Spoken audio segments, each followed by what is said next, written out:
আসসালামু আলাইকুম রহমতুল্লাহ। ইতিমধ্যে আপনারা দেখতে পাচ্ছেন যে আহমদুল্লাহ হুজুরের সাথে যেরকম বেয়াদবি তাহেরি করতেছে, আসলে এটা কি বলবো, যে তাহেরি তো বক্তব্য ভাইরাল হয়েছে একমাত্র তার ঢেলে দেই, বুঝলে বুঝপাতা না বুঝলে কচু পাতা, এই সমস্ত বক্তব্য উৎখাট জিকির কইরা তাহেরি ভাইরাল হয়েছে।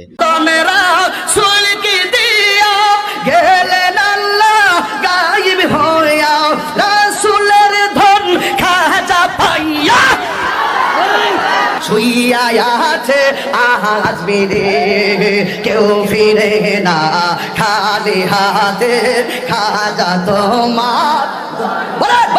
কিন্তু যারা বিরোধিতা করছে 48 ঘন্টার আলটিমেটাম দিয়েছে একজন আলেমকে, একজন আলেম আহমদুল্লাহকে। আরে আহমদুল্লাহর গণার টাইম আমরা আছে। এই জন্য যে আহমদুল্লাহ এই কথা বলেছেন তাকে বলবো আমি 48 ঘন্টা সময় দিলাম।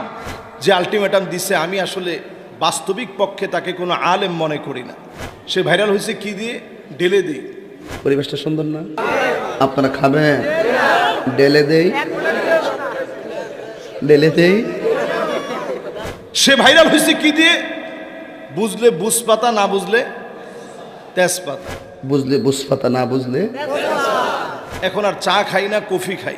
আগে চা খেতাম, এখন কফি খাই।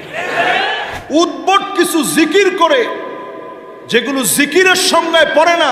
আমি কত ভালোবাসি